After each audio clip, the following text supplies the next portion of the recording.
What's up, guys? Justin here with a pickups video for you, and in this video I've just got a couple thrift store finds along with one quick eBay purchase and a couple more unorthodox finds, at least for me, at the end of the video, so definitely stick around for that. But I'll start out with the thrift store stuff that I found. Really haven't been having that much luck at the thrift stores recently, but this first find here actually comes from our local Salvation Army. And I don't even know if I've ever shown anything from our local Salvation Army in a pickup video, just because I've seriously never found anything there, and I just stopped going altogether. That's how bad it got. But recently our Salvation Army closed down for, it was at least a month, probably even closer to 2 months, and they just had a sign on their door that said closed for restaffing. So when they finally reopened, I was excited to check it out, and I mean, it was pretty much just the same store as it had been. It did look like it was being run a little bit better though, so maybe we'll find some stuff there in the future, I'm not sure. But anyway, the first day that I went, I didn't end up walking out with anything, but they actually had an original Game Boy with, I think, Tetris 1 and 2 in their glass case for like 15 bucks. It would have been a good deal, but the screen was all jacked up, and it wasn't worth taking a chance on $15 for it, so I passed on that. But I went back like a week or two later, and I was looking through their DVDs, their CDs and stuff, and they had one video game back there that I ended up picking up. It was the Ant Bully for the GameCube. Now, the main reason I wanted to pick this up is because it's like in brand new condition. Like, everything was inside of here, all the way down to this, which I believe is a movie theater ticket voucher for the Ant Bully movie. And it says on the back, redeemed by September 30th of 2006.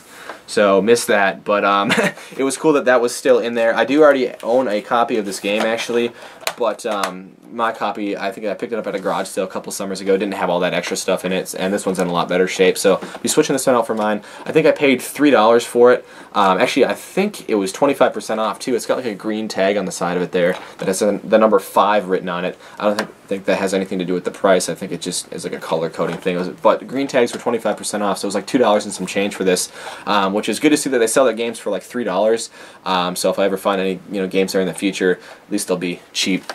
So that was that. Cool to pick that up. Moving on to the only Goodwill find that I have in this video. Is kind of a random find too, because I walked back to like where they put their games out, and there was one lone Super Nintendo game sitting there, and my initial reaction was, damn, like someone must have got there and picked all the other ones out before me. I was half expecting to like flip it over and see like Madden 95 or something, but I was actually surprised when I flipped it over and it was Ultimate Mortal Kombat. Now, it had a price tag on it for $4.99, which is way more than they normally charge for their cartridge games, but I have to congratulate them on actually putting a sticker on the game with a barcode on it. So when I went up to pay for it, all they had to do was scan it, I gave them money, and I got the game. Like, it wasn't this big ordeal where they have to figure out, what color it is, and then they have to maybe go find like a manager and ask how much to charge for the games, and it's just a big hassle. So thank you, Goodwill, for finally putting a barcode and a price on your games. So pick that up for $5. I think that was a pretty good deal. It goes for a little bit more than that. And then that was all the thrift store stuff. Like I said, haven't been having the greatest luck there recently, but I have one eBay find to show as well. Closing in on the Wii RPGs. Other than a couple of the Final Fantasy games and Xenoblade, I think I have all the ones that I want. But I ended up picking this one up off eBay for like, it was like $5. I think I won the auction for, plus a couple dollars shipping. It was like $6 or $7 shipped for a copy of Final Fantasy Crystal Chronicles: The Crystal Bears. And this is actually a brand new copy of the game. I was surprised. I've got it in a DVD sleeve here, but it is factory sealed, never been opened. Like I said before, I'm not looking to pick up like the Wii RPGs sealed or anything, but if I can get them for the same price sealed as I can used, I mean, why wouldn't I just buy a new one, right? So I went ahead and picked that up for like $6 or $7 shipped. And then that was all I had to show regarding, eBay thrift stores. These are the more unorthodox finds here. This first one here was actually free. It's actually given to me by a coworker of mine who knew that I was into, video games and stuff, obviously, and told me that he had this, that he was just going to throw it away unless I wanted it. And I told him that, honestly, I personally probably didn't have a use for it, but I would hate to see it go in the garbage. And I could either, find something to do with it or find someone who could use it. So he was nice enough to just go ahead and give this to me. So, Ryan, if you're watching this, thank you. Not Business Ryan, different coworker Ryan. I know he's probably not watching this, but he's seen these videos before. So shout out to you, dude. Thank you if you're watching. But yeah, here we go. PlayStation 3 system. In the original box here, I've already taken everything out of here so I can show it.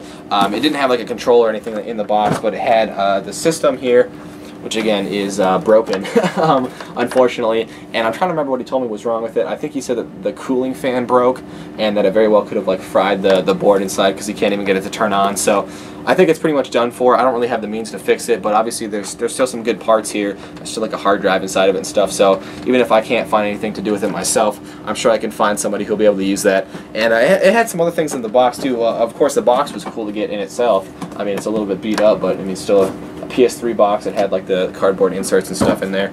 And then it also had this in there, AV cord, which it doesn't look like he ever used. I'm assuming he probably just used HDMI or whatever, along with the instructions and stuff were in there as well. So one more time, I want to say thank you to my buddy Ryan for just hooking me up with this. I'm sure I can find something to do with it, so thank you.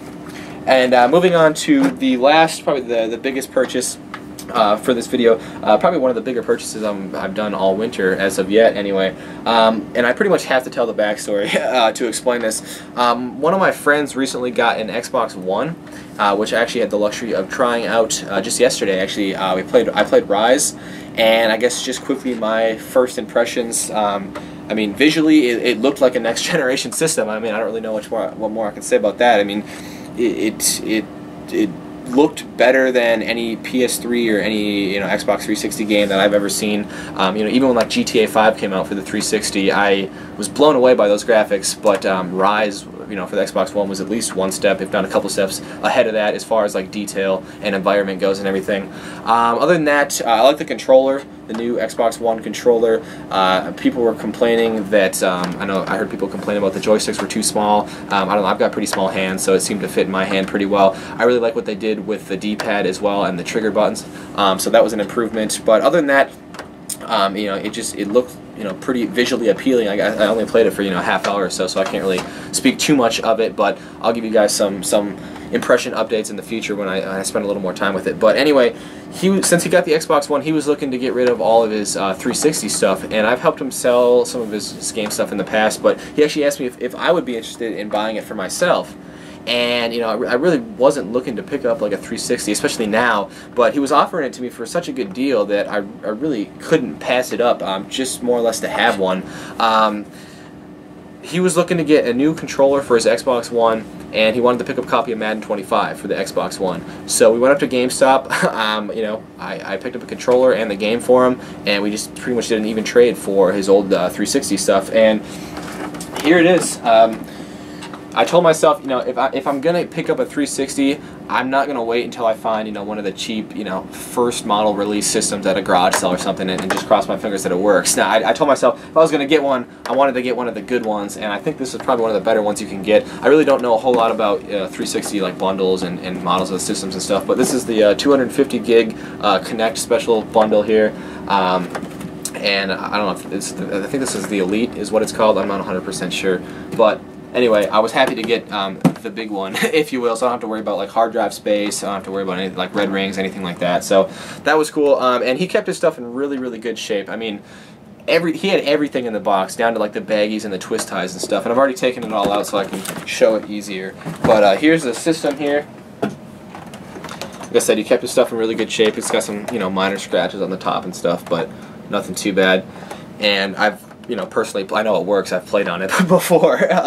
So I guess I'll start showing all this extra stuff. He had a ton of extra stuff that came with it. Obviously, here's the Kinect that came in the box. I spent like a half hour trying to figure out how to get this thing back in the box and couldn't figure it out, so here it is. And there's also an AV cord in there, which doesn't look like he ever used. Again, he probably just used the HDMI. And here's the power cord that came with it, the power brick, which I think the black one was the one that came with this bundle, and then he also had actually another power adapter in there, an older looking, I guess one of the older models, the gray one.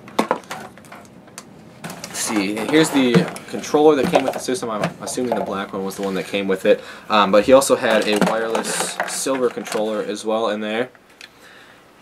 And then he also had this controller, which I've never seen before. He had the original box and everything for this.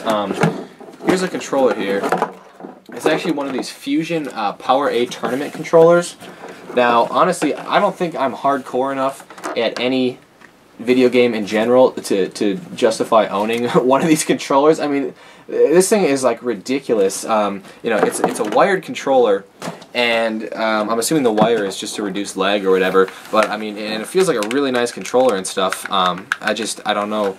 It just looks way too badass for me to justify like keeping it. I don't know. I mean, there's like grips in here. There's like screwdrivers in here. I mean, I don't even. I'm not gonna take it all out, but there it is. The Fusion Power A tournament controller. I don't know how much those are going for nowadays. I can't imagine they're too expensive, although I could be 100% wrong on that. Anyway, also in here was rechargeable battery pack with the charger here, and there's also a 360 headset in there, which might have came with the system, not sure. And then this, which I've never seen before, this like keyboard thing. I'm assuming it hooks onto the bottom of the controller, and you can, I don't know, message over Xbox Live or whatever. I don't know, I've never seen these before. But then he also had some games that came with it. Now he's a big sports guy, so obviously, you know, there's going to be some sports in here. But here's the Kinect Adventures that came with the system. Actually, this is still sealed. He never even opened this. I don't think I probably will either. Although I've never used a Kinect actually for the 360 before, so that might be fun to try out. See how it compares to the Wii or whatever. Anyway, like I said, he's a sports guy, so we've got obviously the Maddens here. But I mean, he had a Madden 11, Madden 12, Madden 13, and Madden 25. So I know I could still get something for this if I wanted. I debated hanging on to it just in case they ever wanted to, you know, play it over here or whatever. But I'm assuming they'd rather just play the Xbox One version now that he has it. So I might be just getting rid of these. I can probably still get something for Madden 13 as well, honestly. And I might use that money to buy NHL 13 or 14. He had 11. Now I have played this one. I do like this game. I'm much more of a hockey fan over football, and I would love to get an NHL 13 or 14's out now. It's probably still $60 though at GameStop. So if I can find a good deal on that, I'll pick it up. Like I said, I might just use the money from this to buy NHL 14 or something. He also had UFC Undisputed 2010. That one might be fun to try out. And then he had this GTA game, which I've never played before, Episodes from Liberty City. I think he told me there was like 2 separate games on here. And like I said, I've never played it. I'm actually thinking about and actually hoping either my cousin or my other buddy who lives just around the corner will let me borrow GTA 5. One of them was the one I went to the midnight release with, just so I can you know, play it myself, because I haven't owned it, so I haven't had a chance to fully play it yet, just over at their places. So maybe they'll let me borrow that. And then he also had Call of Duty Black Ops 2, which I'm not a huge fan of Call of Duty. I've never really played the Call of Duty games, so I might be getting rid of this one too. Not 100% sure. But anyway, I believe that was all that came with the deal. But again, for the price of, you know, an Xbox One controller and a new Xbox One game for him, I thought it was a phenomenal deal for myself. I'm obviously not going to keep everything that came with the deal. I'm going to keep the system, you know, and everything I need to play the system and some of the games and stuff. But I'm going to be, you know, personalizing it. Obviously, I want to get some games that I want. But I'm just happy that I ended up with one of the good systems. I hopefully don't have to worry about breaking down or anything like that. So I want to say thank you one more time to my buddy Joel for the awesome deal. Thank you all for checking out the video. I'm going to go set this up and see how it works. So until next time, take care.